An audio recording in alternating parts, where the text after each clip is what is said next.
intenção propõe. Em nome do Pai, do Filho e do Espírito Santo, amém. Caríssimos irmãos, convém nós fazermos uma meditação, nem que seja um pouco mais breve, nesse domingo, que é o domingo da oitava da Páscoa. Com este domingo nós encerramos a oitava da Páscoa. Ou seja, ainda é Páscoa. Nós não podemos pensar que a Páscoa acabou no domingo de Páscoa, no domingo passado. Ela percorre, ela se estende durante toda a oitava da Páscoa. E a partir de amanhã, nós então prosseguimos com o tempo da Páscoa, que são 50 dias, contando aí depois a festa da Ascensão e a festa de Pentecostes, com a oitava de Pentecostes. Então, um tempo de 50 dias em que os fiéis então, em que nós comemoramos a Páscoa do Senhor. De modo que São Gregório dizia que esses 50 dias devem ser celebrados como um só dia, com toda a exultação, com toda a alegria, porque é a Páscoa do Senhor. Mas a oitava é um prolongamento do domingo da Páscoa, como que um só dia de festa. Por isso que todas as comemorações que nós realizamos durante esta oitava nós chamamos de Pascuela, que é uma comemoração social, fora da liturgia, fora do espaço sagrado. É uma comemoração em que nós celebramos, nos alegramos pela Páscoa, a Pascuela. Como nós teremos hoje aí já organizado pelos nossos fiéis. Então, nesse domingo é muito importante, porque Nosso Senhor nos fala sobre a fé. E nos fala através de uma passagem que é a sua aparição aos apóstolos depois de ressuscitado. Nosso Senhor, então, no domingo de Páscoa, ele aparece aos discípulos num corpo glorioso, ressuscitado, esses que estavam trancados numa casa com medo dos judeus, porque eles mataram o Senhor. Então os discípulos tinham medo de serem também mortos. Notem que até aqui nós chamamos os 12 de discípulos, no caso os 11, né? Tirando Judas Iscariotes, que traiu o Senhor e se suicidou. Então os 11 estavam trancados, chamamos eles de discípulos, ainda não são apóstolos, porque ainda não testemunharam o Cristo ressuscitado. A palavra apóstolo é testemunha. Então ainda são os discípulos, os que seguem o Senhor. Estão trancados naquela casa com medo dos judeus. Nosso Senhor então aparece no meio deles. Então o detalhe, estando trancadas as portas, significa que quando o Nosso Senhor aparece no meio deles, não é um fantasma. Por isso que Nosso Senhor lhes mostra os sinais da paixão, as suas mãos, seus pés e o seu lado, né? Mostra as suas santíssimas chagas, mostrando que é Ele mesmo. Não estão vendo um fantasma, não estão tendo uma alucinação. Outra coisa, o Nosso Senhor havia predito que Ele morreria na Sexta-feira Santa e que no terceiro dia Ele ressuscitaria. Então Nosso Senhor, as portas fechadas, se coloca no meio deles e diz: Pax vobis, a paz seja convosco.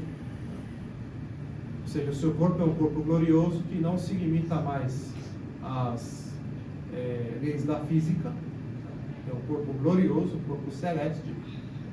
Por isso que ele entra na casa, as portas e janelas trancadas, mostra os sinais da paixão e lhe diz Pax vobis, que não tem nada a ver com o que dizem por aí. E Nosso Senhor havia dito Shalom. Nosso Senhor diz Pax vobis, a paz seja convosco. Shalom, que significa a paz, né? Para os judeus, não é o Shalom. O Pax vobis que Nosso Senhor diz aos discípulos significa a reconciliação dos homens com Deus. Esta é a nossa paz. A reconciliação com Deus pela remissão dos pecados. Por isso, pax vobis. Então, Nosso Senhor lhes mostra as mãos e o lado, suas chagas. E o Evangelho comenta que os discípulos se alegraram por verem o Senhor. Ficaram felizes porque aquilo que ele havia predito aconteceu. Ele havia sido morto e ao terceiro dia ressuscitou e estava ali na frente deles. Então Nosso Senhor insufla, sopra sobre eles o Espírito Santo. Então dá à igreja os efeitos da remissão dos pecados. Ou seja, dá à igreja o poder da remissão dos pecados, o poder de perdoar pecados.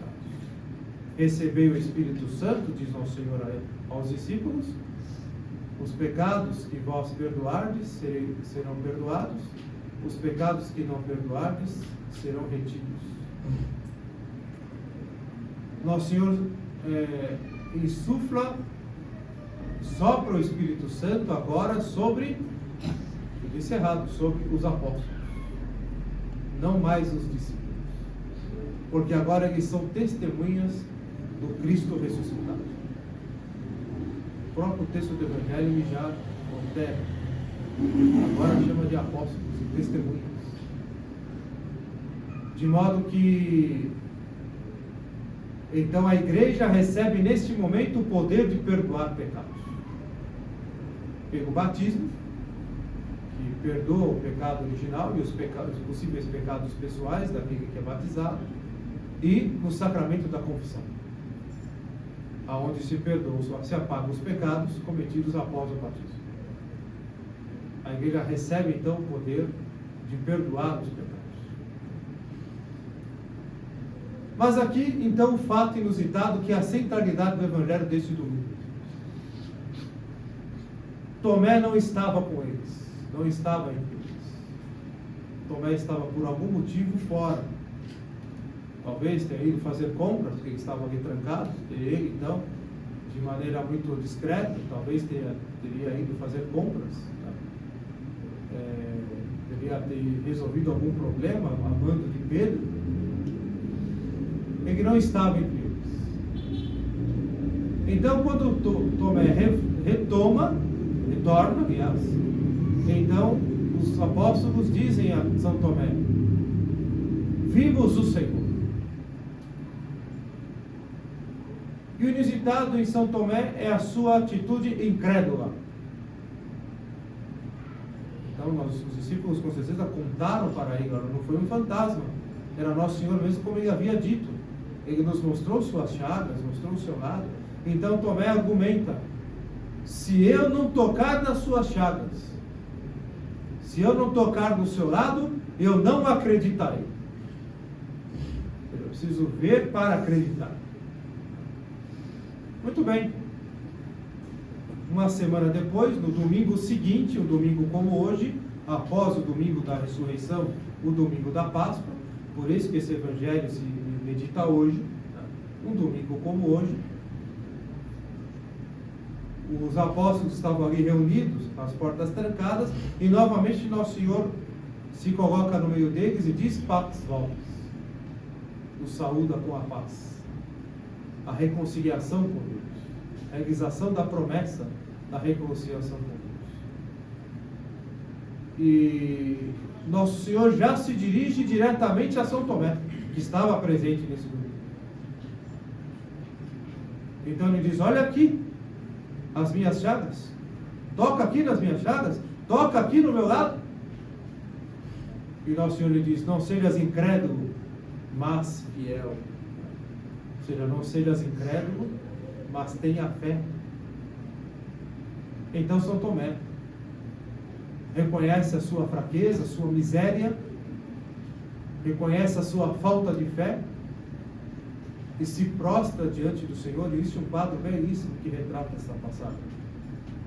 Se prostra diante de Nosso Senhor e faz uma profissão de fé belíssima: meu Senhor e meu Deus. Belíssimo. Poucas palavras, mas uma profissão de fé belíssima, sincera, profundíssima, que a igreja repete até hoje, no momento em que o padre eleva o pão consagrado, o vinho consagrado no cálice, no momento da Santa Missa, os fiéis anteriormente, então também os sacerdotes, o próprio celebrante, como que prostrado diante do Senhor, tá? Naquele momento. Então, quando é elevada a espécie consagrada, então reza interiormente, meu Senhor e meu Deus. E assim, então, Nosso Senhor diz a São Tomé, que é um ensinamento para nós, diz para nós também: acreditaste porque me viste? Felizes aqueles que creram sem terem visto. Felizes aqueles que creram sem terem visto. Ou bem-aventurados aqueles que creram sem terem visto. Ou seja, os discípulos, os apóstolos contaram também para outras pessoas. E essas acreditaram. E Tomé, em primeiro momento, não quis acreditar, queria ver, queria tocar no Senhor. Ele desacreditou do testemunho dos apóstolos. Ele desautorizou a autoridade dos apóstolos. Ele foi petulante, incrédulo, e de modo que Nosso Senhor então o dá uma reprimenda. Acreditaste então porque me viste? Mas bem-aventurados aqueles que creram sem terem visto. Santo Agostinho comenta esta passagem de uma maneira magistral, nos dizendo que Nosso Senhor naquele dia curou a incredulidade de São Tomé. Uma fraqueza dele, uma miséria de São Tomé, de precisar, depois de Nosso Senhor ter predito tantas vezes no caminho de Jerusalém, que seria preso em Jerusalém, que seria morto, condenado à morte, que morreria na cruz, e que ao terceiro dia ressuscitaria, que ouviu do testemunho de Pedro, Tiago e João da transfiguração do Monte Tabor, em que Nosso Senhor manifesta o poder da sua gloriosa ressurreição. Seriam tantas demonstrações.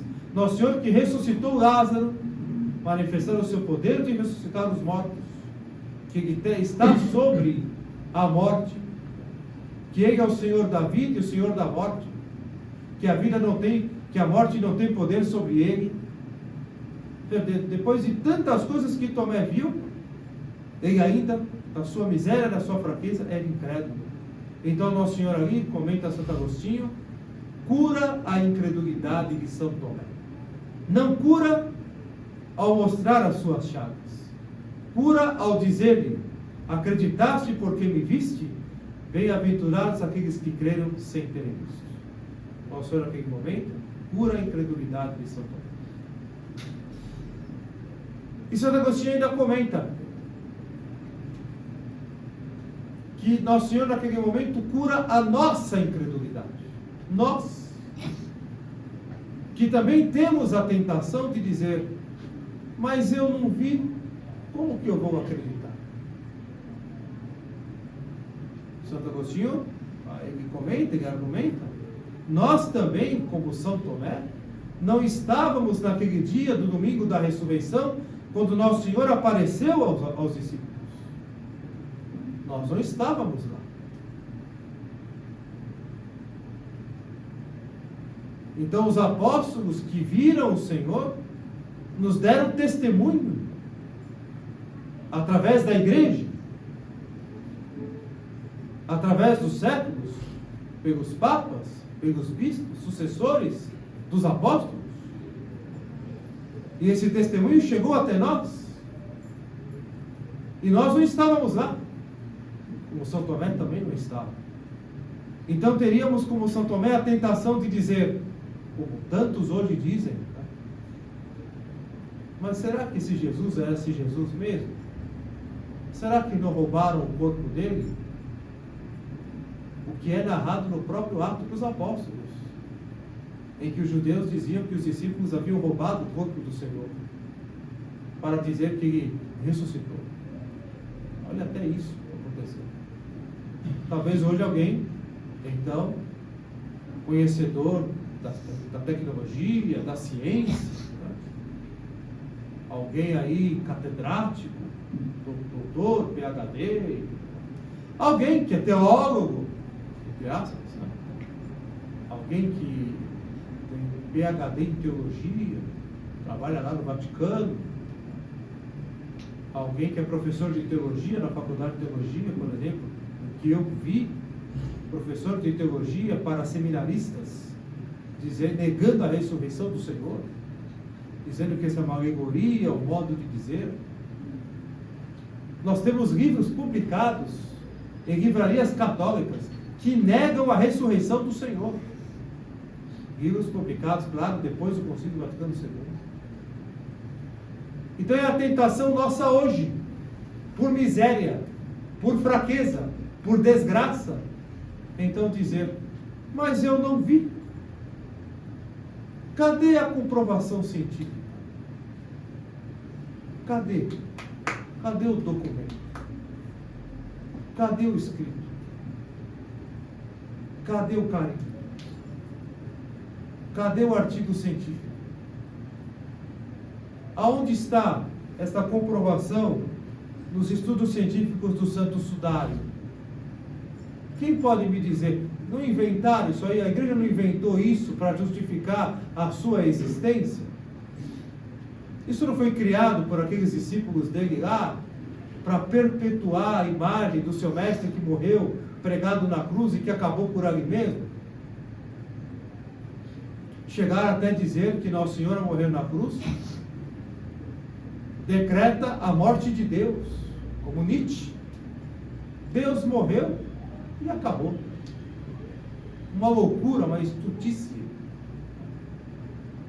De modo que nós somos os São Tomés de hoje, que somos tentados a não crer porque não vimos.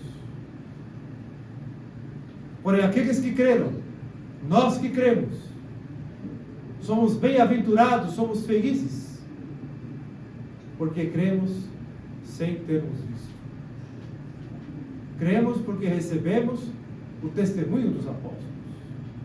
E a prova de que Nosso Senhor está vivo e ressuscitado é o sepulcro vazio.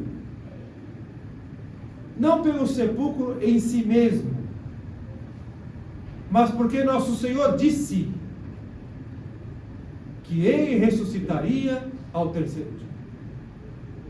Como nós tanto propagamos aí no domingo de Páscoa, Ele ressuscitou como havia dito.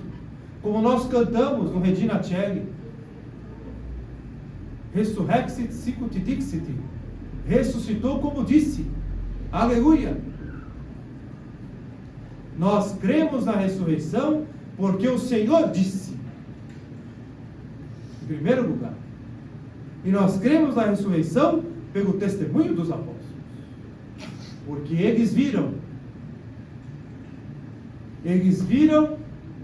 e não foram incrédulos, viram e nos transmitiram, nos deram a tradição.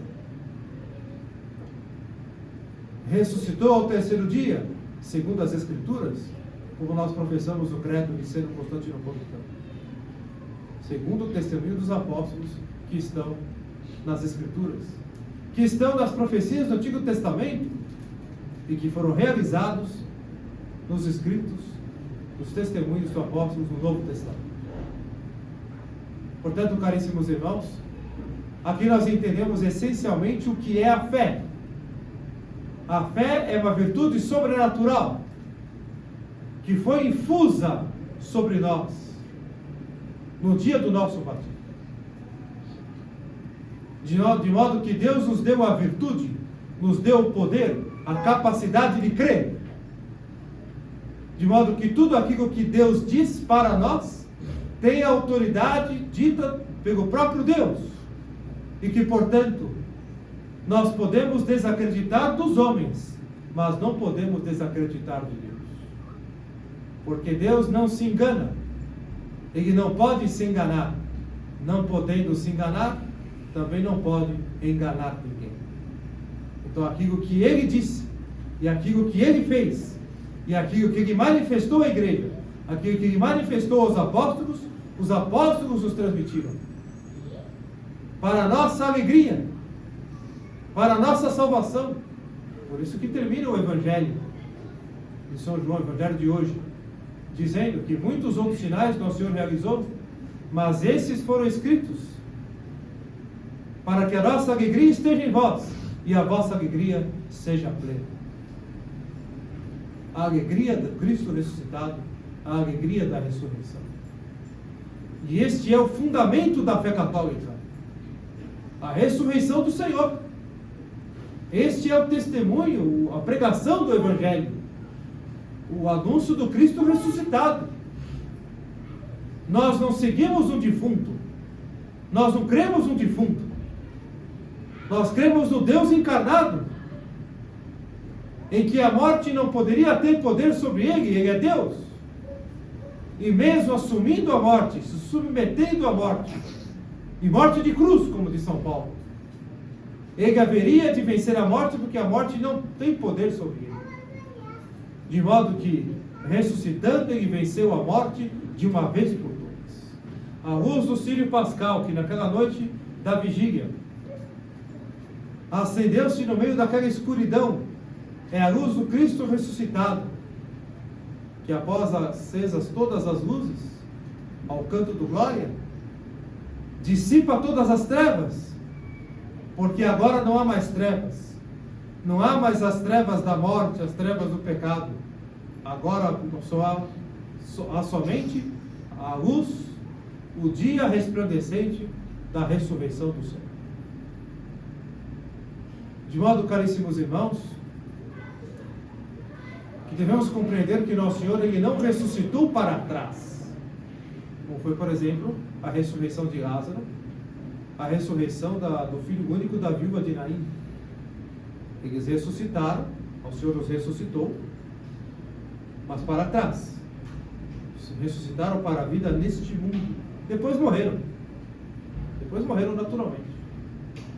Nosso Senhor ressuscitou para a frente. Teve uma ressurreição para a vida eterna, porque Ele é eterno, Ele é Deus. Uma ressurreição para a glória eterna, para uma vida eterna. Portanto, a ressurreição do Senhor é uma ressurreição para a frente, não para trás.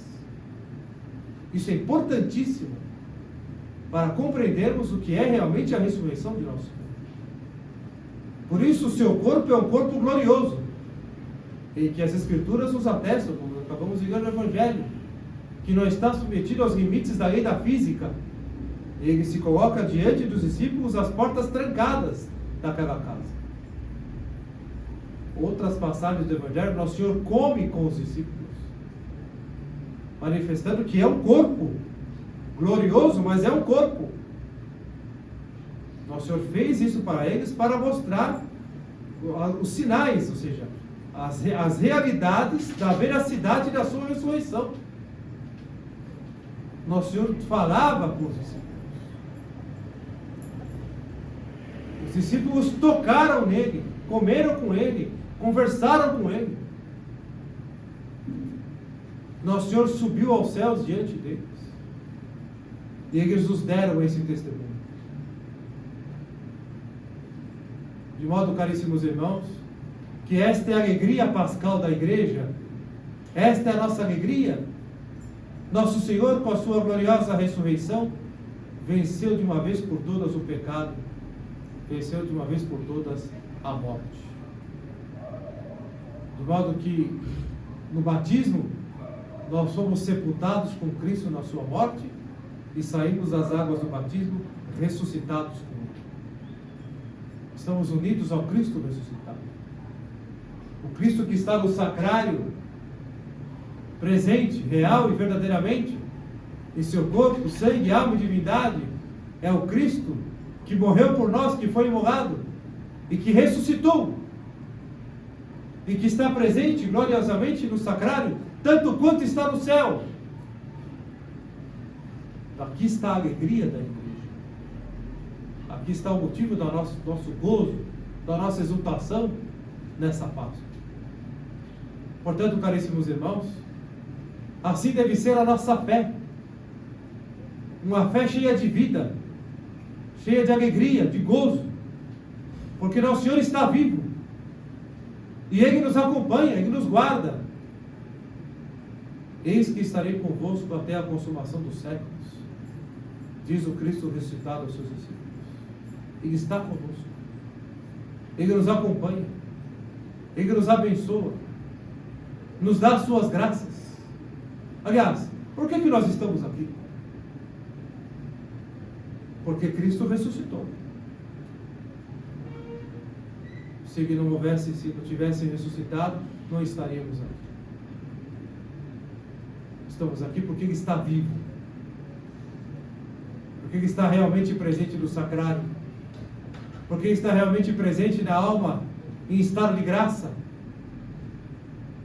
tanto quanto está presente no céu. Portanto, caríssimos irmãos, essa deve ser a nossa fé. Esta fé robusta, firme, profunda, que tende a expandir-se, dissipando do nosso coração, da nossa inteligência, da nossa consciência, aquelas trevas da dúvida, aquelas trevas da incredulidade, do apego ao pecado, do apego às coisas deste mundo, do apego às coisas materiais, do apego a esta vida modernista que nós estamos levando. E devemos reconhecer o quanto ainda nós somos modernistas. Não nos conceitos, não temos mais o pensamento, não queremos o pensamento modernista.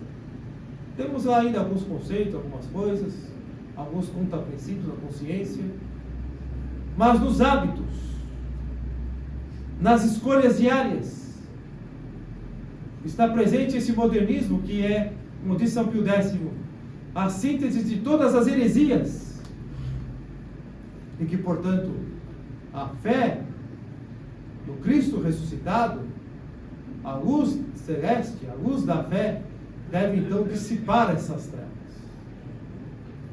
De modo que esse mês de maio, esse mês de Nossa Senhora que vamos iniciar agora, em meio ao tempo pascal, deve então nos levar, com a graça de Deus, a irmos corrigindo esses hábitos, esses pormenores que nos arrastam para aquilo que é puramente humano, puramente material, puramente sensível, aquelas preocupações puramente efêmeras, transitórias, aquelas coisas na qual são totalmente materiais e afetivas, terrenas, e buscamos ali alegria, buscamos ali fundamentar nossa esperança, buscamos encontrar ali ânimo para viver, aquelas coisas que são completamente relativas, que na hora da morte não vai contar para nada. O que vai contar na hora da morte é a fé do Cristo ressuscitado, onde morremos na esperança da ressurreição. Então, se nós queremos morrer na esperança da ressurreição, nós devemos viver na esperança da ressurreição, para que no momento da nossa morte não entremos em desespero, que é o pecado contra o Espírito Santo.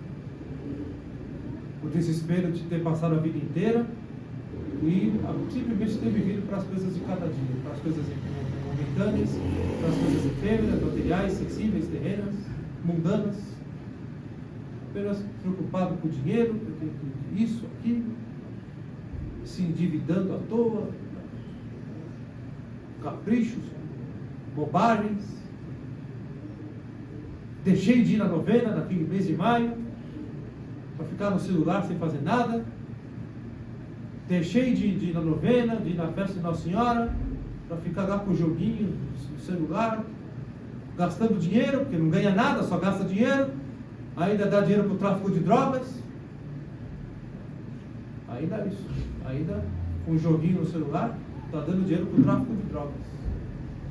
Essas coisas na hora da morte é o que nos vai dar pode nos levar ao grande desespero, porque essas coisas na hora não podem garantir mais nada.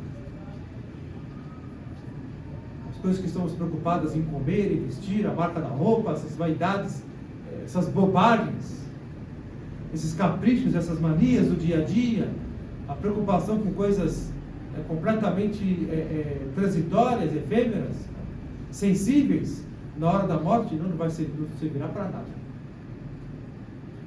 Então, o que vai servir para a hora da morte são as coisas sobrenaturais. São as coisas relativas à fé. Então, se é assim na hora da morte, então deve ser durante toda a vida. Aliás, no momento da nossa morte, nossa preocupação será a nossa salvação, será fazer uma boa confissão, será fazer uma boa comunhão, a última comunhão, o viático, será receber um sacerdote para receber os sacramentos, se assim for durante toda a vida. Se assim for durante toda a vida. Não caímos na tentação, como acontece muito, e, por exemplo, pessoas até que se dizem tradicionais, católicas, que vão em missa tridentina, chega na hora da morte, não quer receber o padre. A família não quer receber o padre. Porque essa pessoa nunca foi muito de confissão, nunca foi muito de... Agora quer receber padre para quê? A própria família estranha um padre lá atender aquela pessoa. Então, caríssimos irmãos, devemos estar atentos, voltados, muito mais que atentos, voltados para o que é mais importante, para o que é mais essencial, que é tudo aquilo que diz respeito à fé, à nossa salvação, à esperança na ressurreição. Porque nós estamos neste mundo apenas de passagem. Estamos apenas aqui durante um tempo, algumas décadas. Talvez não teremos nem muitas décadas. E teremos que responder diante de Deus. Só Ele conhece a nossa fé. Ele conhece a nossa fé mais do que nós. Ele sabe se temos muita fé ou se temos pouca fé. E nós teremos muita ou pouca fé, dependendo do quanto nós cultivamos a fé. Por isso eu convido os fiéis que neste mês de maio, nós deixemos de lado as coisas que não são importantes para a nossa salvação e voltemos a vida para aquilo que diz respeito à nossa salvação, aquilo que diz respeito à nossa santificação. Mesmo que tenhamos que gastar um pouco mais de dinheiro com gasolina, temos que pegar um pouco de congestionamento, tenhamos que passar por um pouco de estresse, mesmo que tenhamos que renunciar algumas coisas que nós gostamos depois do horário de trabalho para rezar uma novena, vale a pena, porque o nosso grande consolo na hora da morte será isso. Aquele mês de maio abençoado que eu vivencio. Que a oportunidade que a graça de Deus me deu de fazer aquela novena de Nossa Senhora. Aquela graça que Deus me deu de levar flores para Nossa Senhora. O que eu vou entregar para Nossa Senhora quando chegar no céu? Se eu passei a vida inteira não levei uma rosa para ela. Porque eu não quis gastar, porque flores está muito caro. Então eu gastei com o quê? Se eu não gastei com flores para Nossa Senhora? Gastei com o quê? Nós percebemos que não é questão material. É amor a Deus. É a vida voltada para o céu. É a fé na ressurreição. O mês de maio mostrará para nós, nas atividades devocionais de piedade, vai nos mostrar diante de Deus aonde está o nosso coração. Se realmente somos católicos de verdade, se realmente amamos Nossa Senhora.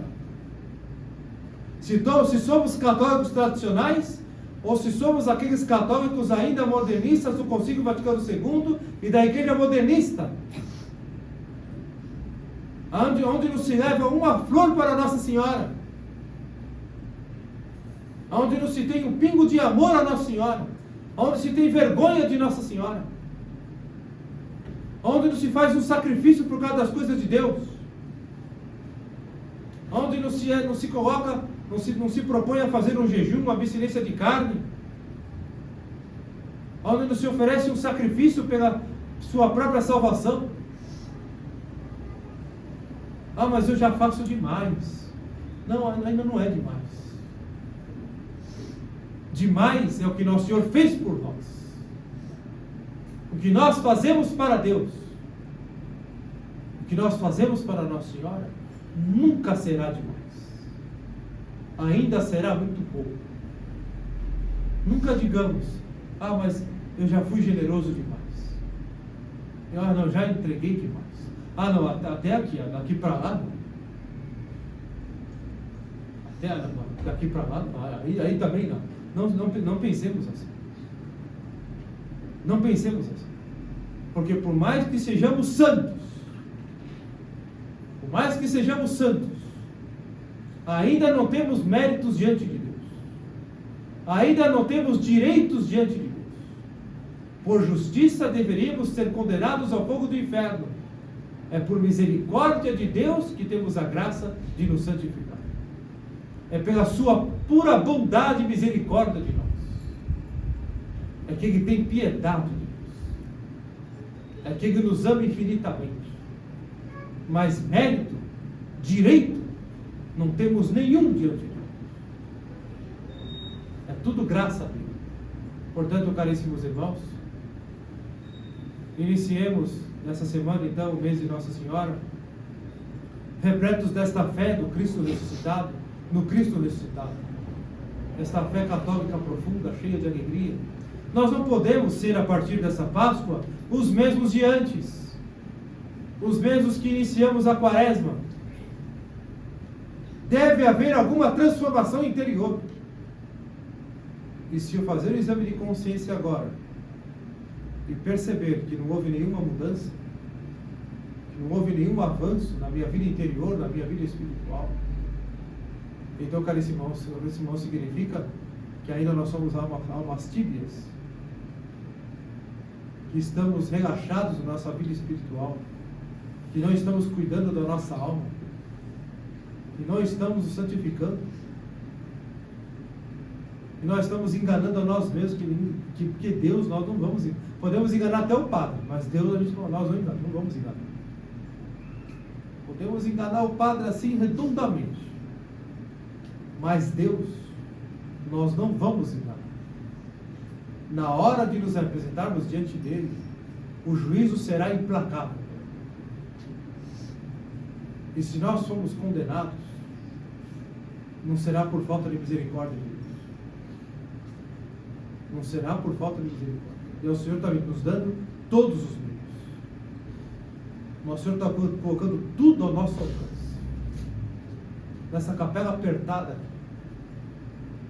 esse lugar aqui que é uma casa ainda indigna para celebrar o santo sacrifício. Mas aqui estão os meios. Nosso Senhor está nos dando tempo, está nos dando a chance, está nos dando todas as oportunidades. Portanto, quando chegarmos lá diante dele, o juízo será implacável. Não pensemos que Deus vai dar um jeitinho para nós, não. Nossos pais nos deram um jeitinho, alguém sempre dá um jeitinho para nós.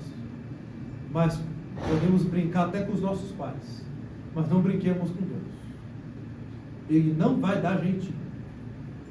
Nós temos aqui a graça e a oportunidade de buscar uma vida nova, de cultivar a vida espiritual, de abandonar o pecado de uma vez por todas, de buscar realmente uma vida santa, de sairmos e terminarmos em 50 dias da Páscoa como novas pessoas, novas almas, mais católicos, mais profundos, com mais fé. Nós temos essa graça. Então, como diz São Paulo, caríssimos irmãos, não deixemos a graça passar. Aproveitemos então esta oportunidade e peçamos a Nossa Senhora, a Nossa Mãe Santíssima, então, que não nos deixe faltar esta alegria pascal no cumprimento dos nossos deveres e na formulação dos nossos propósitos.